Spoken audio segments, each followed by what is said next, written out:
My name is Claire. Claire Elizabeth Davenport Russo. I am 39 years old. And I need you to picture something. It is a Saturday evening in June. My wedding reception. The grand ballroom at the Omni Hotel on 6th Street in Austin, Texas. 200 guests. White peonies on every table. A 4-piece band playing something soft in the corner.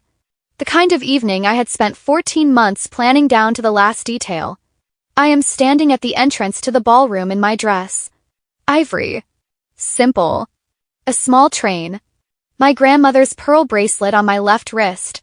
And my seat at the head table is occupied by my mother-in-law, Margaret Russo, 63 years old. Navy blue mother of the groom dress. Diamond earrings. Sitting in my chair at my wedding table like she had always belonged there and I had always belonged somewhere else. She looked up when I walked in. She smiled. She said, "Oh, Claire, sweetheart. I hope you don't mind. I thought it would be nice for Anthony and I to sit together tonight. There's a lovely seat for you at table 9. Table 9 was by the kitchen doors. 200 guests were watching. I did not cry. I did not argue. I did not make a scene at my own wedding reception in front of 200 people who had flown in from 4 states to be there. I smiled back. Then I leaned down to the waiter standing nearest to me. A young man named Ethan. 22 years old. White shirt, black bow tie, the focused expression of someone who takes his job seriously. I whispered 7 words in his ear. He nodded once. He walked to the sound system in the corner. And what happened in that ballroom over the next 40 minutes, Margaret Russo has never once spoken about it publicly. But I will get to that.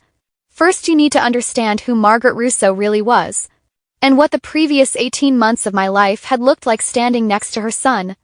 I grew up in Nashville, Tennessee, a yellow craftsman house on Shelby Avenue 3 blocks from the river. My father was a civil engineer. My mother taught 4th grade at Rosebank Elementary for 26 years. We had a front porch with a swing and a dog named Biscuit and Sunday dinners that started at 2 p.m. and ended whenever the conversation did. I met Anthony Russo at a work conference in Chicago in September of 2019. He was 34. I was 31. He had dark hair and a quiet laugh, and he asked me questions and actually listened to the answers, which in my experience was rarer than it should have been. We dated long distance for 8 months. Nashville to Boston. Every other weekend one of us was on a plane. It was the kind of relationship that felt worth the effort. Anthony proposed on a Tuesday evening in May 2020. My front porch on Shelby Avenue. The swing. He had a ring his grandmother had left him, a simple oval sapphire on a gold band. He said, "Claire, I have been looking for someone to sit on a porch swing with for the rest of my life. I think it is you." I said yes before he finished the sentence. I want to tell you about the first time I met Margaret Russo because this is the memory that tells you everything you need to know about the next 4 years. It was Thanksgiving 2019. Anthony's family home in Brookline, Massachusetts. A 4-bedroom Victorian on a quiet street with a perfectly maintained garden and a front door painted a very specific shade of navy blue. Margaret opened the door before we knocked.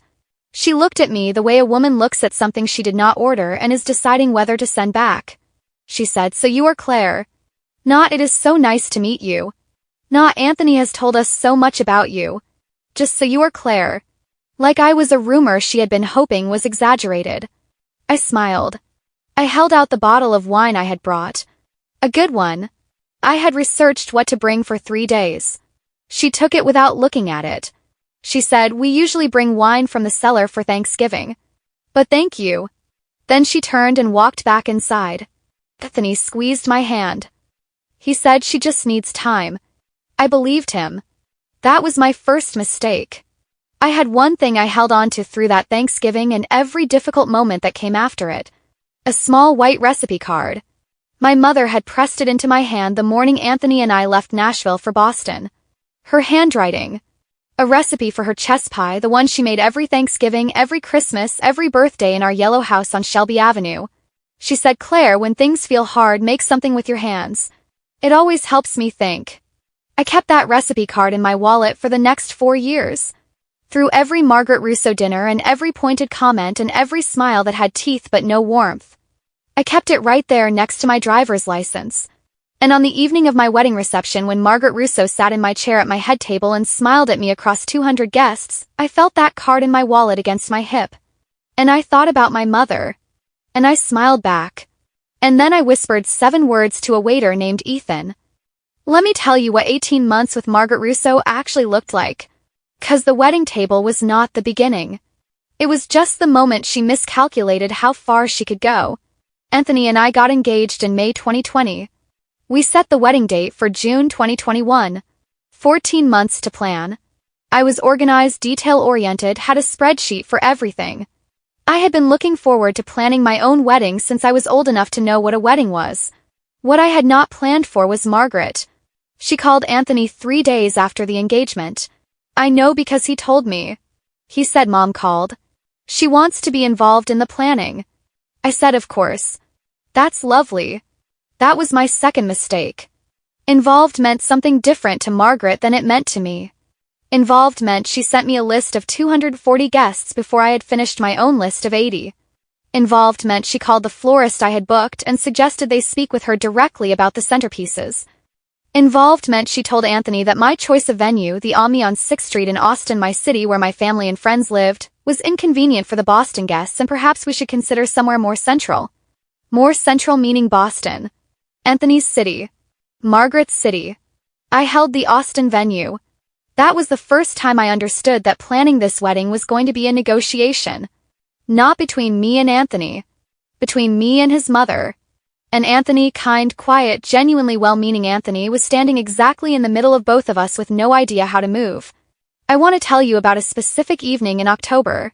7 months before the wedding. Margaret had driven down from Boston to Austin for what she called a planning weekend. She stayed in our guest room for 4 days.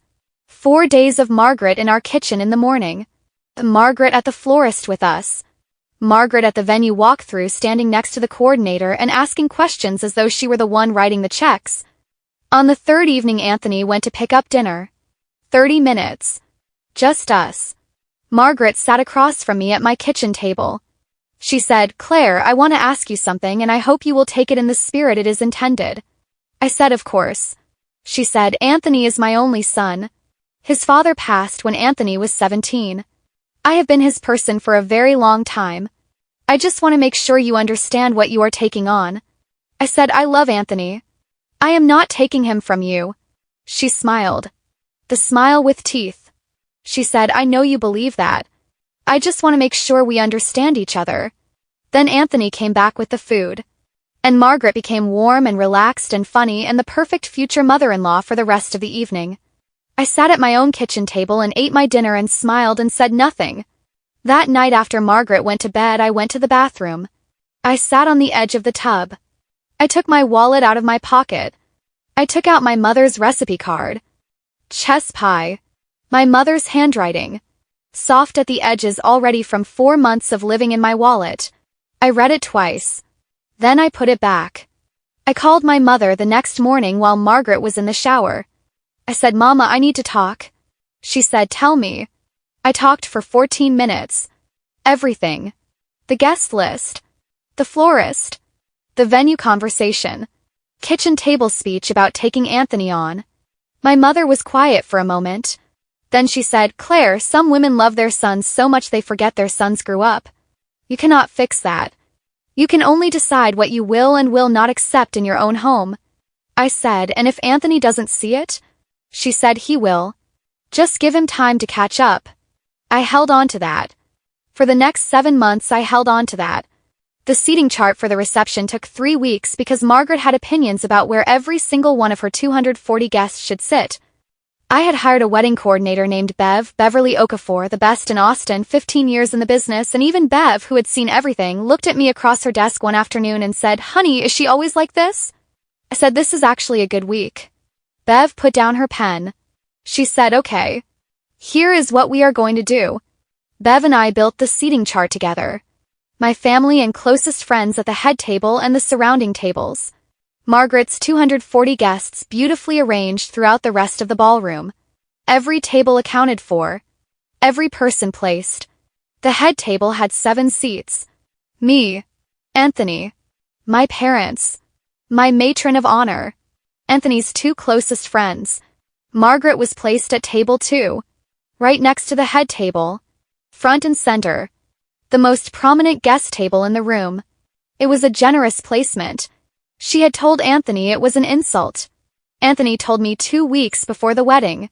He said, "Mom is upset about the seating. She feels like she should be at the head table." I looked at my husband to be.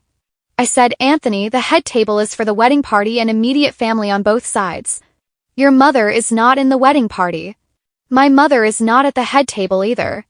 They are both at table 2. He said, "I know." I told her that. I said, "And?" He said, "She said it was not the same thing." I took a breath. I said, "Anthony, I need you to hold this line with me. Just this one." He looked at the floor the way he did when he was caught between two things he could not reconcile. He said, "I'll talk to her again." He talked to her again. Margaret arrived at the Omni Hotel on the evening of our wedding reception in her navy blue dress and her diamond earrings, and she walked directly to the head table and sat in my chair. 7 months of planning. 14 months of engagement. 3 weeks on a seating chart. And she sat in my chair. I want to be honest about what I felt when I walked into that ballroom and saw her sitting there. It was not shock. I had known on some level since that kitchen table evening in October that this moment was coming. What I felt was something quieter than anger and cleaner than surprise. It was clarity. The kind of clarity that comes when you finally stop hoping someone will be different and accept exactly who they are. I looked at Margaret in my chair. I looked at 200 guests watching me.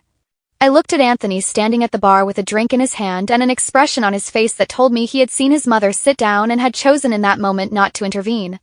And I felt my mother's recipe card in my wallet against my hip. And I smiled. And I walked to Ethan the waiter. And I whispered 7 words.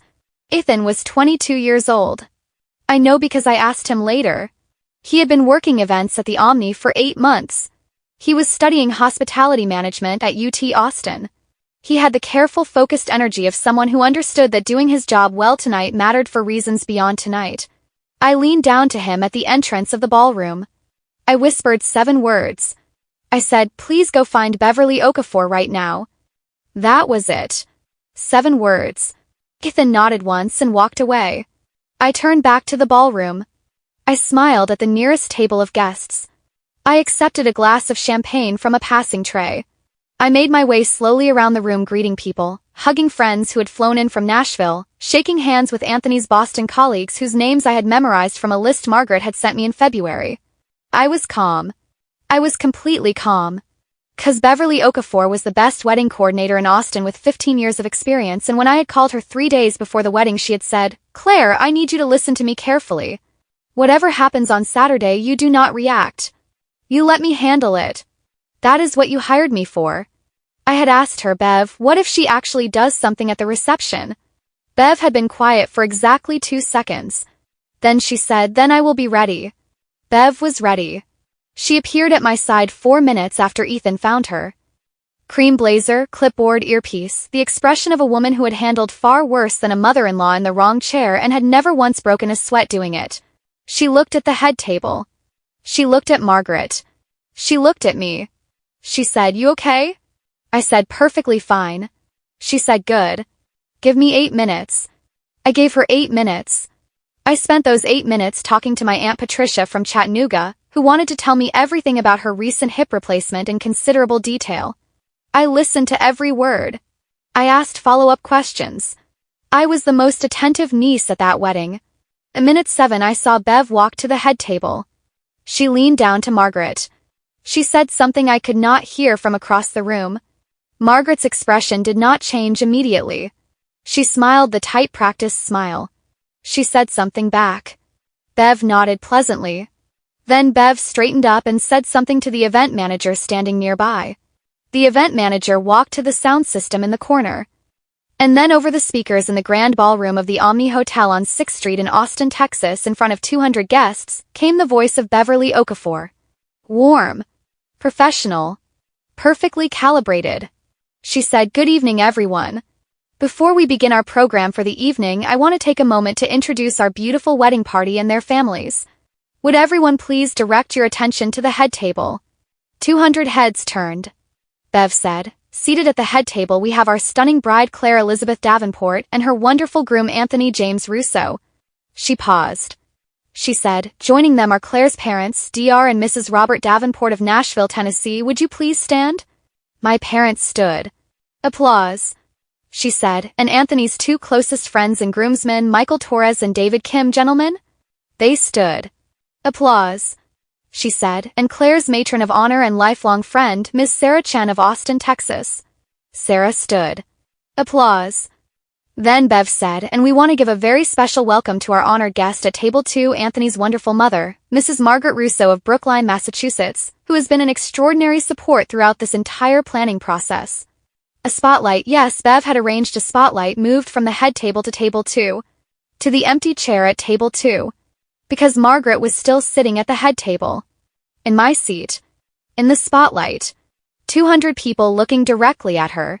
Sitting in the bride's chair. The head table. Where she had not been introduced. The silence lasted 4 seconds. For very specific seconds. I counted them. Margaret stood up. She smoothed her navy dress. She picked up her champagne glass. And she walked to table 2. She sat down. She smiled at the guests around her.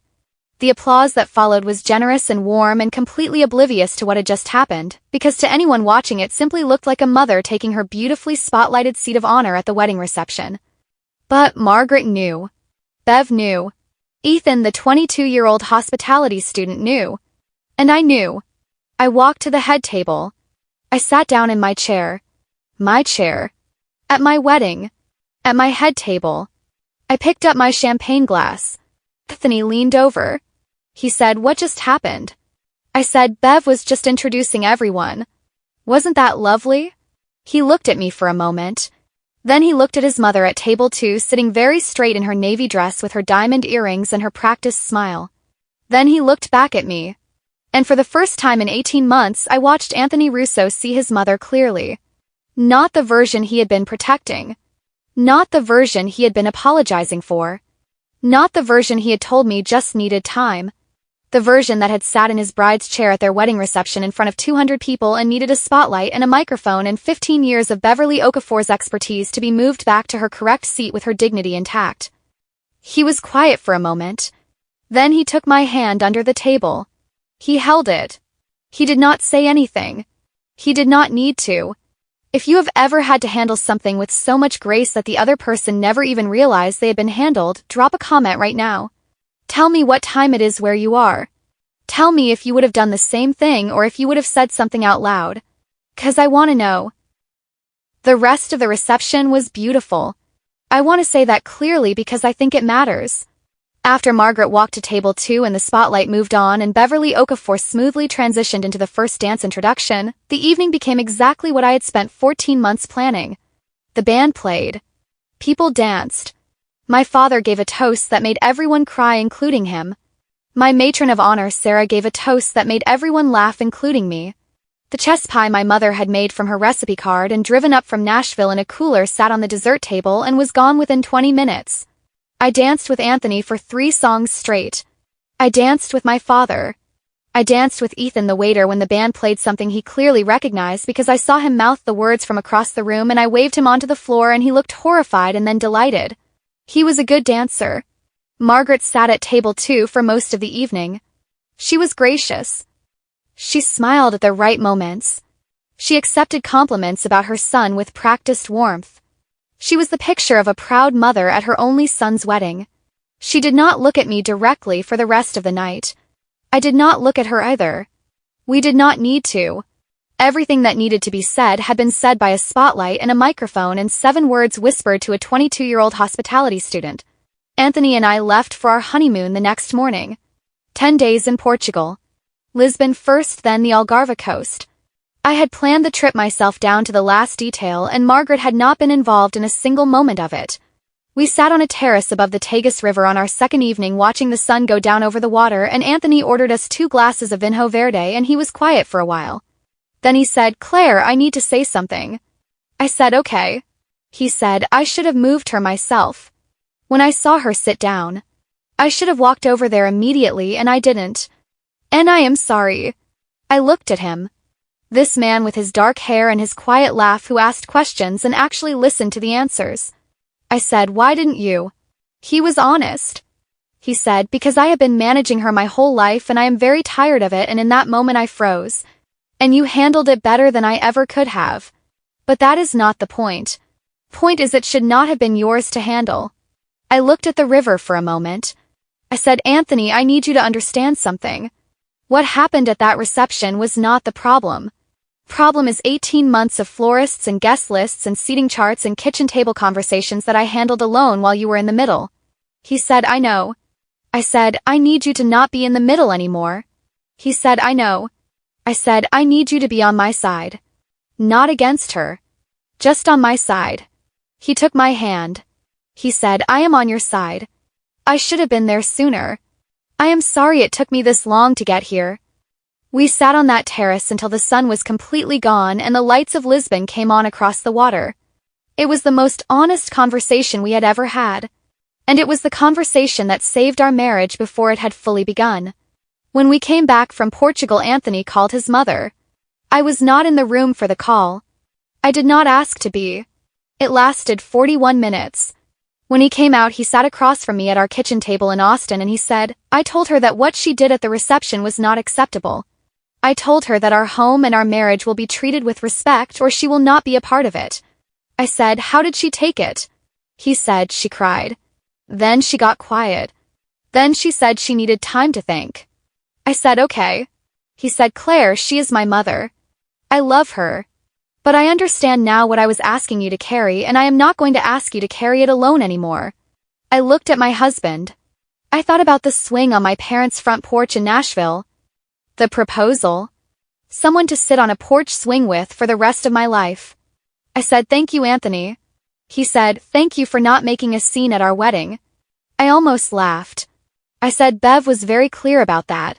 He said, what exactly did you whisper to that waiter? I said, please go find Beverly Okafor right now. He stared at me. He said, that's it? I said, that's it. He laughed. His quiet laugh. The one I had fallen in love with at a work conference in Chicago on a September evening. He laughed for a long time. And I laughed with him. Margaret called me 6 weeks after the wedding. Not Anthony. Me. I picked up on the third ring. She said, Claire, I want to apologize. I did not say anything. She said, what I did at the reception was wrong. I knew it was wrong when I did it. I did it anyway. And I am sorry. The line was quiet for a moment. I thought about the kitchen table in October. The florist. The guest list of 240. The seating chart that took 3 weeks. The navy dress and the diamond earrings in my chair. Then I thought about Lisbon. Anthony's hand on mine. The lights coming on across the water. I said, Margaret, I appreciate you saying that. It means something. She said, I want to try. If you will let me. I said, I think we can try. She said, thank you, Claire. I said, thank you for calling. After I hung up, I sat at my kitchen table for a while. Then I went to my wallet. I took out my mother's recipe card. Chess pie. Her handwriting. Softer at the edges now after 4 years. I called my mother. She answered on the first ring. I said, Mama, I want to make the chess pie this Sunday. Can you walk me through it? She said, Baby, I will do better than that. I am coming to Austin. I said, you don't have to do that. She said, I know I don't have to. I want to. Put the butter out to soften. I laughed. I said, yes, ma'am. My mother arrived on a Friday evening. She drove up from Nashville in her blue Honda with a cooler in the back seat and a bag of groceries from the Publix on Gallatin Road that she had stopped at on her way out of town. She pulled into my driveway on South Congress Avenue at 6:43 p.m. I was on the front porch waiting. She got out of the car and looked at me the way mothers look at daughters when they have been worrying quietly for a long time and are relieved to see them standing steady. She said, you look good. I said, I feel good. She said, good. That was it. That was the whole conversation. She handed me a bag of groceries and we went inside. We made chess pie that evening at my kitchen table. My mother standing at the counter measuring butter and sugar with the focused attention she brought to everything she did. Me beside her watching her hands the way I had watched them my whole life. She did not use the recipe card. She had never needed it. I said, "Mama, why did you give me the card if you don't even use it?" She looked at me.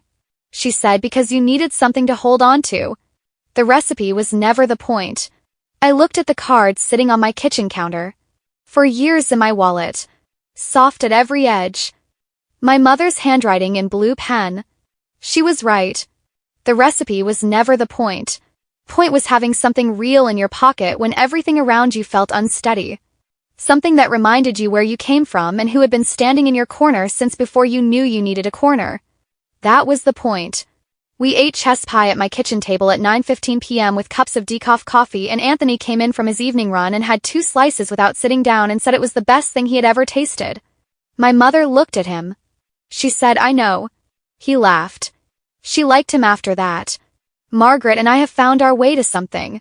Not closeness exactly.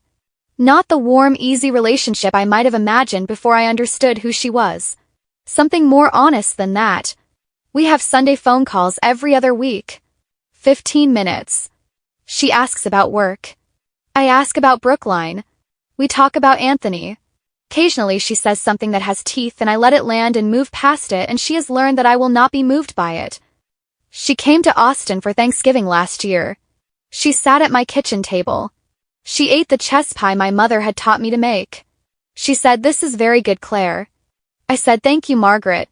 It's my mother's recipe." She nodded. She took another piece. That was enough. That was more than I had expected and exactly what I had hoped for, and sometimes those two things are the same. Anthony and I have been married for 3 years now. We have a house on South Congress Avenue with a front porch and a swing. Not as big as the one I grew up with in Nashville. Big enough. On Sunday mornings we sit on that swing with our coffee and we talk about nothing important. The neighbor's dog. What we want to do that afternoon. Whether the live oak in the backyard needs trimming. Ordinary things. The best kind of things. Beverly Okafor sent us a card on our first anniversary. Said, "To the bride who handled everything with more grace than anyone I have ever worked with in 15 years. It has been an honor." I have that card on my desk. Next to my mother's recipe card. Which I finally framed. Simple black frame from the CVS on Congress Avenue. $8. I smoothed the creases as flat as I could and slid it behind the glass. It hangs on the wall above my kitchen table. Chess pie. My mother's handwriting in blue pen. Soft at every edge. Some mornings I sit at the table with my coffee before Anthony wakes up and I look at that frame and I think about all the moments that card lived in my wallet. Kitchen table in Brookline in October. The florist meetings and the guest lists and the seating chart that took 3 weeks. The grand ballroom at the Omni on 6th Street in Austin on a Saturday evening in June when I walked in and saw my chair occupied and felt that card against my hip. 7 words whispered to a young man named Ethan. A spotlight on an empty chair. And Margaret Russo walking to her correct seat with her dignity intact and her navy dress and her diamond earrings. I did not embarrass her. I did not make a scene. I did not fight. I just made sure that the evening ended the way it was supposed to end. With me in my chair. At my table. At my wedding. And that is exactly what happened. I did not do it for revenge. I did it because of who I am. Drop a comment right now and tell me, what time is it where you are tonight? And tell me, have you ever had to handle something so carefully that the other person never fully understood what had happened? 'Cause that is an art form. And I think a lot of you know exactly what I mean. If this story moved you, if you felt that ballroom moment or that terrace in Lisbon or that chess pie at the kitchen table at 9:15 p.m., share this with someone who needs to hear it today. Subscribe to Honor Unveiled. We will see you in the next one.